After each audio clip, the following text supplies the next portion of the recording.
ଓଡ଼ିଶା ରାଜନୀତିରେ କ୍ଷମତା ସବୁବେଳେ ସିଂହାସନରେ ବସେନି, ବେଳେବେଳେ ଏହା ବନ୍ଦ କବାଟ ପଛରେ ଫୁସ୍ଫୁସ୍ କଥାବାର୍ତ୍ତାରେ ନିଜର ଅସ୍ତିତ୍ୱ ଜାହିର କରେ। ଆଜି ଆମେ ଏଭଳି ଏକ କ୍ଷମତା କେନ୍ଦ୍ରର କାହାଣୀକୁ ଟିକେ ଗଭୀର ଭାବେ ବୁଝିବାକୁ ଚେଷ୍ଟା କରିବା। ଆମ ପାଖରେ ଥିବା ତଥ୍ୟଗୁଡ଼ିକ ଜଣେ ଏଭଳି ବ୍ୟକ୍ତିଙ୍କ ବିଷୟରେ ଯିଏ କୌଣସି ନିର୍ବାଚିତ ପଦବୀରେ ନଥାଇ ମଧ୍ୟ ଦଶନ୍ଧିରୁ ଅଧିକ ସମୟ ଧରି ଓଡ଼ିଶାର ସବୁଠୁ ଶକ୍ତିଶାଳୀ ବ୍ୟକ୍ତିଙ୍କ ମଧ୍ୟରେ ଗଣାଯାଉଥିଲେ। ଏହା କୌଣସି ଜୀବନୀ ନୁହେଁ, ବରଂ ରାଜନୈତିକ ରଣନୀତି, ପର୍ଦ୍ଦା ପଛର ପ୍ରଭାବ ଆଉ କ୍ଷମତାର ଯନ୍ତ୍ରକୌଶଳ ଉପରେ ଏକ ବିଶ୍ଳେଷଣ। ଆମର ଉଦ୍ଦେଶ୍ୟ ହେଉଛି ପ୍ୟାରୀମୋହନ ମହାପାତ୍ର ନାମକ ଜଣେ ରଣନୀତିକାରଙ୍କର ଉତ୍ଥାନ, କ୍ଷମତାର ଶିଖର, ନାଟକୀୟ ପତନ ଏବଂ ଶେଷରେ ତାଙ୍କର ଉତ୍ତରାଧିକାରକୁ ବୁଝିବା। ହଁ, ଆଉ ଆମ ପାଖରେ ଥିବା ତଥ୍ୟ ମୁଖ୍ୟତଃ ତାଙ୍କର ପ୍ରଶାସନିକ ଏବଂ ରାଜନୈତିକ କ୍ୟାରିୟରକୁ ନେଇ ଗଠିତ। ତାଙ୍କୁ ଓଡ଼ିଶା ରାଜନୀତିର ଚାଣକ୍ୟ ବୋଲି କୁହାଯାଉଥିଲା, ଯାହା ନିଜେ ଏକ ବଡ଼ କଥା। ଏଥିରେ ଗୋଟେ ବିରୋଧାଭାସ ଅଛି। ଦେଖନ୍ତୁ, ଜଣେ ବ୍ୟକ୍ତି ଯାହାର ପ୍ରଭାବ ଅସୀମ କିନ୍ତୁ ସାର୍ବଜନୀନ ପରିଚୟ ବହୁତ ସୀମିତ।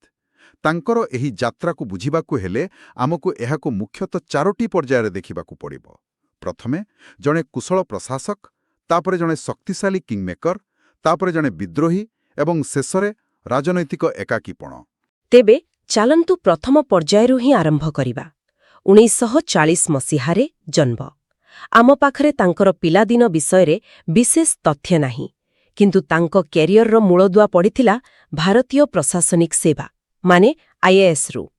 ସେ ଓଡ଼ିଶା କ୍ୟାଡର ପାଇଥିଲେ, କିନ୍ତୁ ଏହା କେବଳ ଏକ ଚାକିରି ନଥିଲା, ଏହା ଥିଲା ତାଙ୍କ ପାଇଁ ଏକ ପ୍ରୟୋଗଶାଳା। କିନ୍ତୁ ପ୍ରଶ୍ନ ହେଉଛି, ଜଣେ ଆଇଏଏସ୍ ଅଫିସରର ଅଭିଜ୍ଞତା ତାଙ୍କୁ ଏତେ ବଡ଼ ରାଜନୀତିକ ରଣନୀତିକାର କରିବାରେ କେମିତି ସାହାଯ୍ୟ କଲା? କ'ଣ ଥିଲା ସେହି ବିଶେଷ ଶିକ୍ଷା? ପ୍ରଶ୍ନଟି ବହୁତ ଗୁରୁତ୍ୱପୂର୍ଣ୍ଣ। ଦେଖନ୍ତୁ, ଜଣେ ଆଇଏଏସ୍ ଅଫିସର ଭାବରେ, ବିଶେଷ କରି ସଚିବାଳୟରେ କାମ କରୁଥିବା ବ୍ୟକ୍ତି ସରକାର କେମିତି ଚାଲେ ତାର ତୁରା ନକ୍ସାକୁ ବୁଝିପାରେ। ଫାଇଲ କେଉଁଠୁ ଆସେ, କେଉଁ ଟେବୁଲରେ ଅଟକେ ଆଉ ନିଷ୍ପତ୍ତି କେମିତି ନିଆଯାଏ, ଏ ସବୁର ଗଳାବାଟ ତାଙ୍କୁ ଜଣାଥାଏ। ତାଙ୍କ କ୍ଷେତ୍ରରେ ସବୁଠୁ ବଡ଼ ମୋଡ଼ ଆସିଲା 1990 ଦଶକରେ, ଯେତେବେଳେ ସେ ତତ୍କାଳୀନ ମୁଖ୍ୟମନ୍ତ୍ରୀ ବିଜୁ ପଟ୍ଟନାୟକଙ୍କ ପ୍ରମୁଖ ସଚିବ ହେଲେ। ଆଚ୍ଛା, ମାନେ ସିଧା କ୍ଷମତାର କେନ୍ଦ୍ରବିନ୍ଦୁରେ ପହଞ୍ଚିଲେ। ଏକଦମ।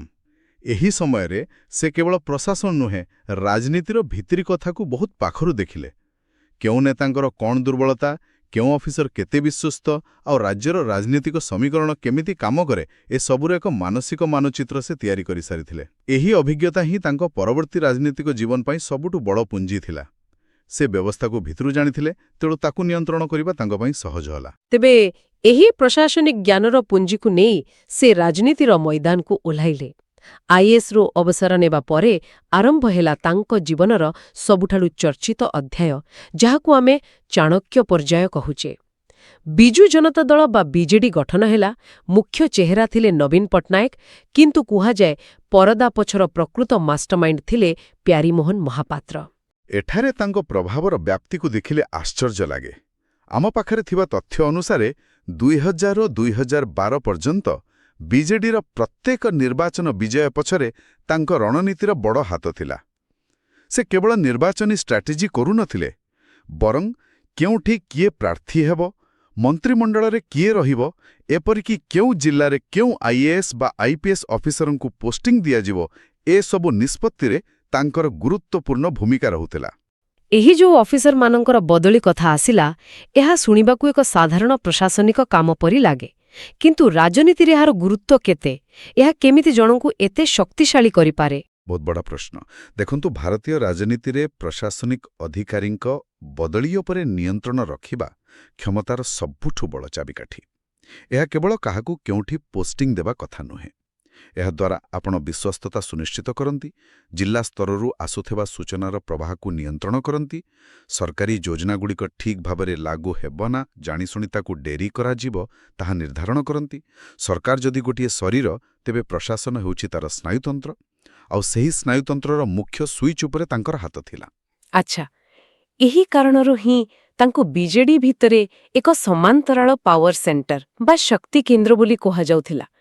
କିନ୍ତୁ ମୋତେ ଗୋଟେ କଥା ଆଶ୍ଚର୍ଯ୍ୟ ଲାଗେ ଓଡ଼ିଶା ରାଜନୀତିର ଚାଣକ୍ୟ ଏହି ଉପାଧିକୁ ନେଇ। ଗୋଟେ ପଟେ ଏହା ତାଙ୍କ ବୁଦ୍ଧିକୁ ପ୍ରଶଂସା କରୁଛି, ଅନ୍ୟପଟେ ଏଥିରେ କେଉଁଠି ନା କେଉଁଠି ଏକ କୂଟନୈତିକ ବା ମ୍ୟାନିପୁଲେଟିଭ ଭାବନା ବି ଲୁଚି ରହିଛି, ନୁହେଁ କି? ଲୋକେ ଯେତେବେଳେ ତାଙ୍କୁ ଚାଣକ୍ୟ କହୁଥିଲେ ତାଙ୍କର କେଉଁ ଗୁଣକୁ ଲକ୍ଷ୍ୟ କରୁଥିଲେ? ନିଶ୍ଚିତ ଭାବରେ ଚାଣକ୍ୟ ଶବ୍ଦର ଅନେକ ଅର୍ଥ। ତାଙ୍କ କ୍ଷେତ୍ରରେ ଏହା ମୁଖ୍ୟତଃ ତିନୋଟି ଜିନିଷକୁ ବୁଝାଉଥିଲା। ପ୍ରଥମତଃ ତାଙ୍କର ଦୂରଦୃଷ୍ଟି ଏବଂ ଦୀର୍ଘମିଆଦୀ ଯୋଜନା। ଦ୍ୱିତୀୟରେ ତାଙ୍କର ରିଏଲ ପଲିଟିକ୍ ବା ବାସ୍ତବବାଦୀ ରାଜନୀତି, ଯେଉଁଠି ଲକ୍ଷ୍ୟ ହାସଲ କରିବା ପାଇଁ କଠୋର ନିଷ୍ପତ୍ତି ନେବାକୁ ପଡ଼େ। ଆଉ ତୃତୀୟରେ ସବୁଠୁ ଗୁରୁତ୍ୱପୂର୍ଣ୍ଣ, ପରଦା ପଛରେ ରହି ଖେଳକୁ ନିୟନ୍ତ୍ରଣ କରିବାର କଳା। କିନ୍ତୁ ଏହି ମଡେଲରେ ଗୋଟେ ସମସ୍ୟା ଥାଏ। କ'ଣ ସେଇଟା? ଯେଉଁ ବ୍ୟକ୍ତି ନିର୍ବାଚିତ ହୋଇନାହାନ୍ତି ତାଙ୍କ ପାଖରେ ଏତେ କ୍ଷମତା ରହିଲେ ଦଳ ଭିତରେ ଥିବା ନିର୍ବାଚିତ ବିଧାୟକ ବା ମନ୍ତ୍ରୀମାନଙ୍କ ମନରେ ଅସନ୍ତୋଷ ସୃଷ୍ଟି ହେବା ସ୍ୱାଭାବିକ। ନିଶ୍ଚୟ ସେମାନଙ୍କୁ ଲାଗୁଥିବ ଯେ ଜନତା ଆମକୁ ଭୋଟ ଦେଇଛନ୍ତି, କିନ୍ତୁ ନିଷ୍ପତ୍ତି ଆଉ କିଏ ନେଉଛି? ଏହି ଅସନ୍ତୋଷକୁ ବହୁତ ଦିନ ଧରି ଚାପି ରଖିବା ସମ୍ଭବ ହୁଏ ନା। ଆଉ ବୋଧହୁଏ ସେହି ଚାପି ହୋଇ ରହିଥିବା ଅସନ୍ତୋଷ ହିଁ ଏକ ବିସ୍ଫୋରକ ପରିସ୍ଥିତି ସୃଷ୍ଟି କଲା। ଏବେ ଆମେ ଆଲୋଚନାର ସେହି ନାଟକୀୟ ମୋଡ଼ରେ ପହଞ୍ଚିଛେ ଯାହା ଓଡ଼ିଶା ରାଜନୀତିର ଇତିହାସକୁ ବଦଳାଇ ଦେଲା।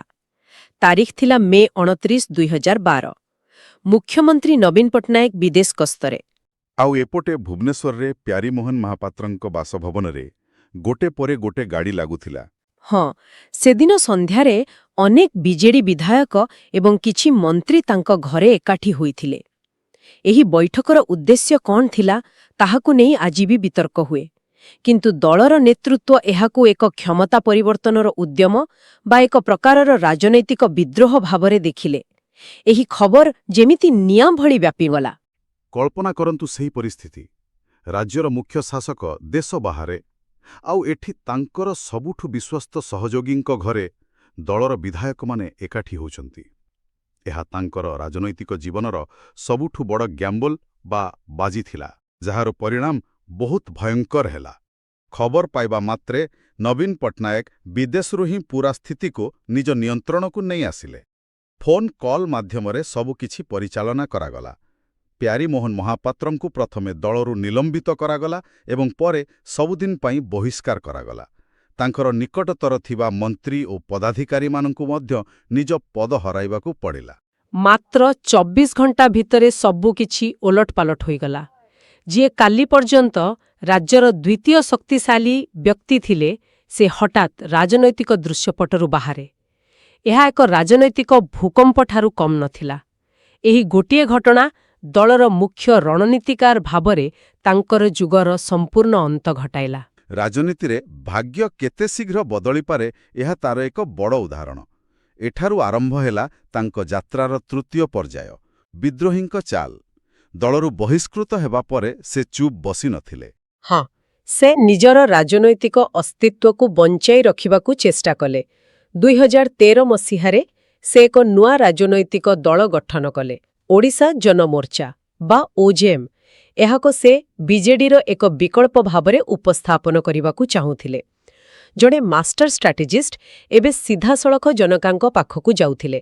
କିନ୍ତୁ ଜଣେ ପର୍ଦ୍ଦାପଛର ଖେଳାଳି ପାଇଁ ସାମ୍ନାକୁ ଆସି ଖେଳିବା କେତେ କଷ୍ଟକର ତାହା ବୋଧହୁଏ ସେତେବେଳେ ଜଣାପଡ଼ିଲା। ଏକଦମ ଠିକ୍ କଥା। ତାଙ୍କର ଏହି ପ୍ରୟାସ ସମ୍ପୂର୍ଣ୍ଣ ଭାବେ ବିଫଳ ହେଲା। 2014 ନିର୍ବାଚନରେ ଓଜେଏମ୍ ଗୋଟିଏ ବି ଆସନ ଜିତିପାରିଲା ନାହିଁ। ଏହା ଏକ ଗୁରୁତ୍ୱପୂର୍ଣ୍ଣ ନିର୍ବାଚନୀ ଶକ୍ତି ଭାବରେ ଉଭା ହୋଇପାରିଲା ନାହିଁ। ଏହା ଦର୍ଶାଏ ଯେ ଜଣେ ବ୍ୟାକ୍ରୁମ୍ ଷ୍ଟ୍ରାଟେଜିଷ୍ଟ ଏବଂ ଜଣେ ଜନନେତାଙ୍କ ଭୂମିକା ଭିତରେ ଆକାଶ ପାତାଳ ଫରକ ରହିଛି। ଆପଣ ହୁଏତ ସବୁଠୁ ଭଲ ରଣନୀତି ତିଆରି କରିପାରନ୍ତି, କିନ୍ତୁ ଲୋକଙ୍କ ସହ ସିଧାସଳଖ ଯୋଡ଼ି ହେବାର କଳା ଏକ ଭିନ୍ନ କଥା। ଏହା ତାଙ୍କ ପାଇଁ ଏକ ବଡ଼ ଧକ୍କା ଥିଲା ନିଶ୍ଚୟ। ଯେଉଁ ବ୍ୟକ୍ତି ନିର୍ବାଚନ ଜିତାଇବାରେ ମାହିର ଥିଲେ, ସେ ନିଜ ଦଳ ପାଇଁ ଗୋଟିଏ ବି ସିଟ୍ ଜିତିପାରିଲେ ନାହିଁ। ଏଇଠୁ ହିଁ ସେ ରାଜନୀତିରେ ପୁରା ଏକା ପଡ଼ିଗଲେ, ଯାହା ଆମ ଆଲୋଚନାର ଶେଷ ପର୍ଯ୍ୟାୟ। ହଁ, ତାଙ୍କ ଜୀବନର ଶେଷ କିଛି ବର୍ଷ ରାଜନୈତିକ ଏକାକୀପଣରେ ହିଁ କଟିଥିଲା। ସେ 1 ଜୁଲାଇ 2016 ପର୍ଯ୍ୟନ୍ତ ରାଜ୍ୟସଭା ସଦସ୍ୟ ଭାବରେ ନିଜର କାର୍ଯ୍ୟକାଳ ପୂରଣ କଲେ, କିନ୍ତୁ ତାଙ୍କର ପୂର୍ବ ପ୍ରଭାବ ଆଉ ନଥିଲା। ଲୋକମାନେ ତାଙ୍କୁ ପ୍ୟାରୀ ବାବୁ ନାମରେ ଜାଣିଥିଲେ, କିନ୍ତୁ ତାଙ୍କର ବ୍ୟକ୍ତିଗତ ଜୀବନ ବିଷୟରେ କେହି ବିଶେଷ କିଛି ଜାଣିନଥିଲେ।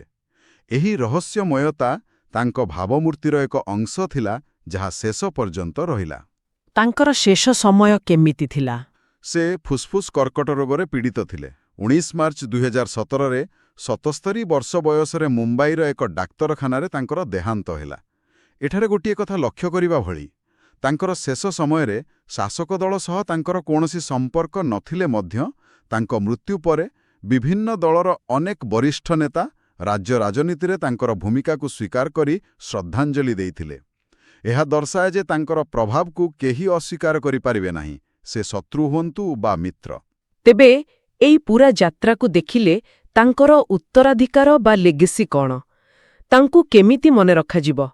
ଜଣେ ଦକ୍ଷ ରଣନୀତିକାର ଭାବରେ ନା ଏକ ସତର୍କବାଣୀ ଭାବରେ? ତାଙ୍କର ଉତ୍ତରାଧିକାର ବହୁତ ଜଟିଳ। ଗୋଟେ ପଟେ ଏହା ହେଉଛି ଜଣେ ଅତ୍ୟନ୍ତ ବୁଦ୍ଧିମାନ ଏବଂ ଶକ୍ତିଶାଳୀ ରଣନୀତିକାରର କାହାଣୀ, ଯାହାର ପ୍ରଭାବ ଓଡ଼ିଶା ରାଜନୀତିର ଏକ ପୂରା ଯୁଗବ ଆକାର ଦେଇଥିଲା। କିନ୍ତୁ ଅନ୍ୟପଟେ ଏହା ଏକ ସତର୍କବାଣୀ ମଧ୍ୟ। ଏହା ଦର୍ଶାଏ ଯେ ପର୍ଦ୍ଦା ପଛର କ୍ଷମତା କେତେ ଅସ୍ଥାୟୀ ହୋଇପାରେ ଏବଂ ଅତ୍ୟଧିକ ଆତ୍ମବିଶ୍ୱାସର ପରିଣାମ କ'ଣ ହୋଇପାରେ। ତାଙ୍କର ଶେଷ ବର୍ଷଗୁଡ଼ିକର ଏକାକୀପଣ ତାଙ୍କର ପୂର୍ବ ପ୍ରଭାବର ସମ୍ପୂର୍ଣ୍ଣ ବିପରୀତ ଥିଲା। ତେବେ ସଂକ୍ଷେପରେ କହିଲେ ଏହା ଥିଲା ଜଣେ ଶୀର୍ଷ ପ୍ରଶାସକଙ୍କ କାହାଣୀ, ଯିଏ ଏକ ଅପ୍ରତିଦ୍ୱନ୍ଦ୍ୱ ଶକ୍ତି କେନ୍ଦ୍ର ପାଲଟିଗଲେ ଏବଂ ପରେ ରାଜନୈତିକ ନିର୍ବାସନକୁ ଚାଲିଗଲେ। ଏହି କାହାଣୀ ଆମକୁ କ୍ଷମତାର ପ୍ରକୃତି ବିଷୟରେ ବହୁତ କିଛି ଶିଖାଏ, କିପରି ଏହା ପର୍ଦ୍ଦା ପଛରେ ଗଢ଼ାଯାଏ ଏବଂ ସାମ୍ନାକୁ ଆସିଲେ କେତେ ଶୀଘ୍ର ଭାଙ୍ଗି ମଧ୍ୟ ଯାଇପାରେ। ଏହି ସମସ୍ତ ଆଲୋଚନା ପରେ ଆମ ପାଖରେ ଥିବା ତଥ୍ୟ ଜଣେ କୁଶଳ ରଣନୀତିକାରଙ୍କ ଚିତ୍ର ଦେଉଛି। କିନ୍ତୁ ଶେଷରେ ଏକ ମୌଳିକ ପ୍ରଶ୍ନ ରହିଯାଉଛି। ଯେଉଁ ବ୍ୟକ୍ତିଙ୍କ ପାଖରେ କୌଣସି ସିଧାସଳଖ ଜନମତ ନଥାଏ କିନ୍ତୁ ଅସୀମ କ୍ଷମତା ଥାଏ, ତାଙ୍କ ପାଇଁ କ'ଣ ଏହିଭଳି ଏକ ପତନ ଅବଶ୍ୟମ୍ଭାବୀ ଥିଲା? ଏକ ରାଜନୈତିକ ବ୍ୟବସ୍ଥା କ'ଣ ଶେଷରେ ଏଭଳି ଅଣନିର୍ବାଚିତ କେନ୍ଦ୍ରୀଭୂତ ଶକ୍ତିକୁ ନିଜ ଭିତରୁ ହିଁ ବାହାର କରିଦିଏ? ନା ଏହା କେବଳ ଗୋଟିଏ ଭୁଲ ମୁହୂର୍ତ୍ତରେ ନିଆଯାଇଥିବା ଗୋଟିଏ ଭୁଲ ରାଜନୈତିକ ନିଷ୍ପତ୍ତି ଥିଲା? ଏହି ପ୍ରଶ୍ନ ଉପରେ ଚିନ୍ତା କରିବା ଦରକାର।